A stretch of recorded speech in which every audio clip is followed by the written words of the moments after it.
የምር ደስተኛ መሆን የምትፈልጉ ከሆነ አመስግኑ። ባላችሁ ነገር፣ በተሰጣችሁ ነገር። ዋናው ነገር መኖር ነው። በህይወት ስንኖር ነው ሀብትን፣ ደስታን፣ ልጆችን፣ ትዳርን ይሄ የሚባለውን ነገር ዓለም ላይ የምናየውን ነገር የምናገኘው በመኖር ውስጥ ነው።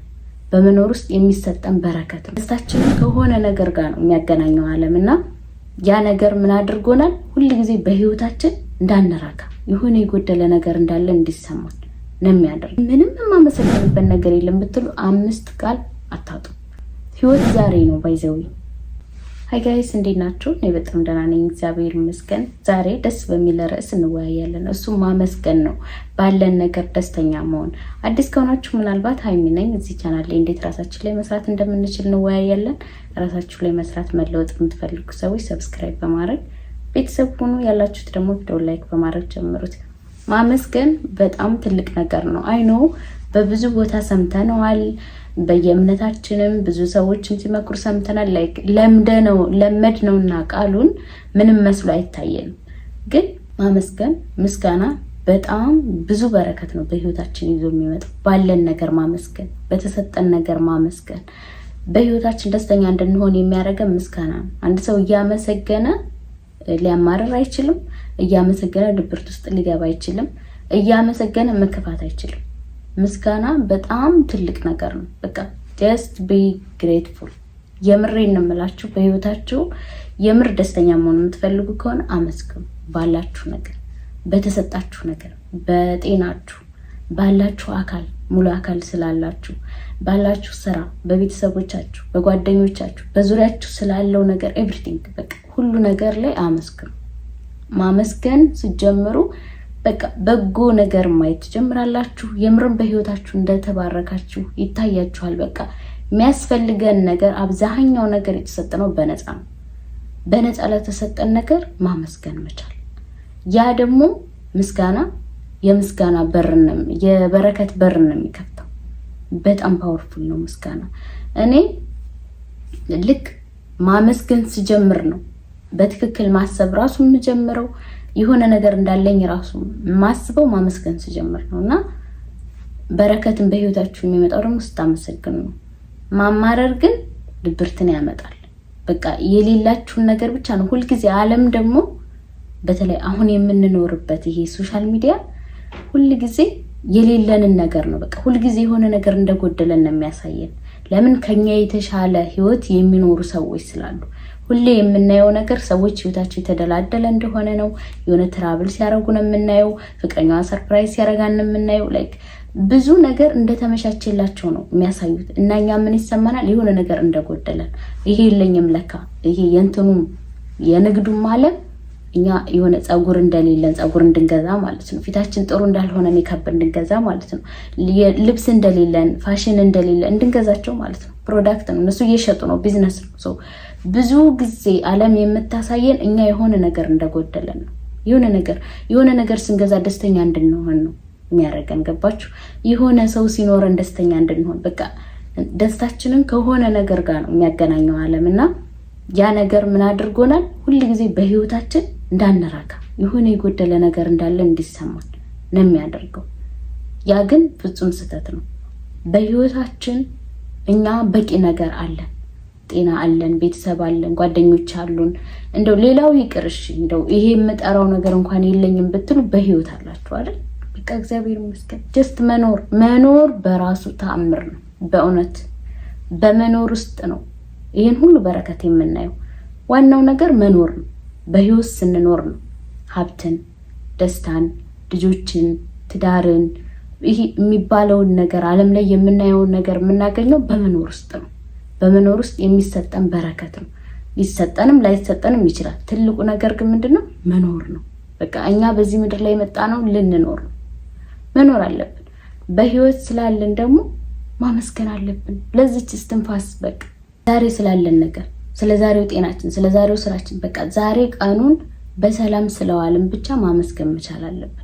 እንዴት እንለማመዳለን መሰላችሁ? ምስጋና እኔ ፐርሰናሊ የተለማመድኩት በፊት ላይ በጣም አማራሪ ልጅ ነበርኩኝ እና ላይክ ሁል ጊዜ ከኔ የተሻለ ቦታ የደረሱ ሰዎችን ስታዩ ምንም እንደሌለኝ ይሰማኝ ነበር። በቃ እኛ ደግሞ የምንኖረውን ህይወት ታውቁ የለ ተመሳሳይ ህይወት ስለምንኖር ሁልጊዜ የሆነ ነገር እንደጎደለኝ ነው የሚሰማኝ። በቃ መኖሬ ትርጉም አልባ እንደሆነ ለምንድን ነው የምኖረው ግን ግራ ይገባችኋል። እና አማራሪ ነው የምትሆኑት። በጣም አማራሪ ሆኜ ነበረ። ከዛ ከምን ጀመርኩኝ? አፎርሜሽን ከመጻፍ በጎ ቃላትን ከመጻፍ ጠዋትና ማታ ማለት ነው። ጠዋት እነሳለሁ፣ ጸሎቴን አረጋለሁ፣ ከዛ አፎርሜሽን እጽፋለሁ። እኔ በጣም ብዙ ደብተር ነው ያለኝ እና ሻንጣዬን ብታዩት ተማሪ ነው የምመስለው። የተለያየ አይነት ደብተሮች አሉኝ፣ ብዙ ነገር የምጽፍበት ማለት ነው። አንዱ የምስጋና፣ አንዱ ጆርናል፣ አንዱ ሌሎች እቅዶች መጻፊያ ምናምን፣ አንዱ ደግሞ የተማርኩበትን። ብቻ ተማሪ ነው የምመስለው። አሳያችኋለሁ የሆነ ቀን እና ምን አደርጋለሁ? ጠዋት እነሳለሁ፣ ጸሎት ካደረግኩ በኋላ አፎርሜሽን እጽፋለሁ። አፎርሜሽን ስጽፍ ያለኝን ነገር ይህን ዛሬ በህይወት ስላሉ አመሰግናለሁ። ቢያንስ ጠዋት 10 ቃላት ማታ 10 ቃላት መጻፍ ይቻላል። ምስጋናን ከዛ መለማመድ እንችላለን። በህይወት ስላሉ አመሰግናለሁ፣ ስራ ስለሰጠኝ አመሰግናለሁ፣ ቤተሰቦቼ በህይወት አሉ አመሰግናለሁ። በቃ ሙሉ እጄ እግሬ ይንቀሳቀሳል። ባይዘው ይሄ ጅልነት አይደለም፣ የምር ነው የምላችሁ። የምር ስላለን ትንንሽ ነገር መተንፈስ ስለመቻላችን ላይክ ስንነሳ እግራችን ጤናማ ነው። በዛውም ልንቀር እንችል ነበረ። ከዛ ደግሞ ስራቱ አሁን ላይ ብዙ የሚንከራተታላ በገዛ ሀገሩ ላይ ተመርቆ ስራ በመስራታችን የሆነ ሰው ደግሞ ሰፖርት የምናደርገው ካለ በእኛ ምክንያት የሆነ ሰው እየረዳን ነው። በጣም ብዙ የምናመሰግንበት ነገር አለ። እህት ወንድሞቻችን፣ በዙሪያችን ያሉ ጓደኞቻችን፣ ሀሳባችን የሚረዱ ብቻነት እንዳይሰማን የሚያደርጉት እሱ ነገር ሁሉ መጻፍ ትችላላችሁ። ከትንሽ ጀምራችሁ ቢያንስ ጠዋትና ማታ 5 ቃል መጻፍ ተለማመዱ። 5 ቃል አታጡም። እንደሆነ ምንም የማመሰግንበት ነገር የለም ብትሉ 5 ቃል አታጡም። ስለዚህ ምን ታደርጋላችሁ? ጠዋትና ማታ አፎርሜሽን ትጽፋላችሁ ማለት ነው። ይህን ስለሰጠኝ አመሰግናለሁ፣ ይህን ስለሰጠኝ ተመስገን፣ ይህን ስለሰጠኝ ተመስገን እያላችሁ ትጽፋላችሁ። በጣም ነው ለውጡን ህይወታችሁ ላይ የምታዩት። ለእያንዳንዱ ነገር መገረም ትጀምራላችሁ፣ ማስተዋል ትጀምራላችሁ። ለካ ይሄም አለኝ። ምን ይሆናል? አሚሯችሁ ማይንዳችሁ ምን ላይ ትኩረት ያደርጋል? ያላችሁ ነገር ላይ ብቻ ትኩረት ያደርጋል።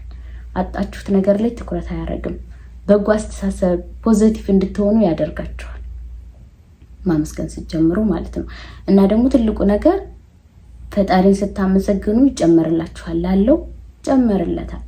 አመስጋኝ ስትሆኑ ሌላ የምታመሰግኑበት በረከት ይጨመርላችኋል። የሚያማርር ሰው በህይወቱ ላይ በረከት አያይም።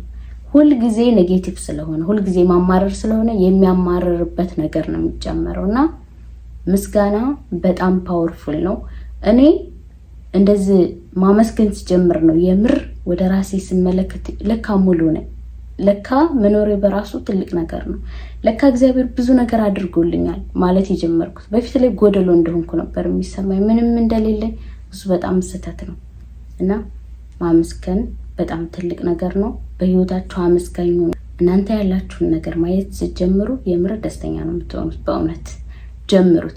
ቢያንስ ለ21 ቀን አድርጉት። ጠዋትና ማታ ሁልጊዜ ማለት ነው። ሁልጊዜ ጠዋትና ማታ አድርጉት። ልተኙ ስትሉና መጀመሪያ እንደተነሳችሁ ለውጡን በህይወታችሁ የምር ታውታላችሁ። ስለምትበሉት ነገር ባይዘው የሚበሉት አጥተው ጎዳና ላይ ያሉ እኮ ብዙዎች አሉ አይደለ? በዚህኛ አሁን ኢትዮጵያ ላይ እንደሄዱ ኦ ማይ ጋድ አዲስ አበባም በጣም እንደተለወጠች ሀብት እንዳለ ነው አይደለም የሚታየን። በዛውም ልክ ደግሞ ጎዳና ላይ ያሉት ብዛታቸው ባያቸው እንዴት እንደሚያሳዝኑ። እና እኛ እንደ ቀልድ የምናገኘው ምግብ ለሌላ ሰው ግን በጣም ከባድ ነው። ስለምንበላው ነገር ራሱ ተመስገን። አሁን እንደዚህ ስል በጣም ቀላል ነገር ሊመስል ይችላል፣ ግን አይደለም በእውነት። እና ከትንንሽ ነገር መጀመር ትችላላችሁ ምስጋና ስትጀምሩ። ፖዚቲቭ አስተሳሰብም ይኖራችኋል። ፖዚቲቭ ነገር ስታስቡ ደግሞ ደስተኛ ነው የምትሆኑት። አንድ ሰው ቀና እያሰበ እያመሰገነ ማዘን አይችልም።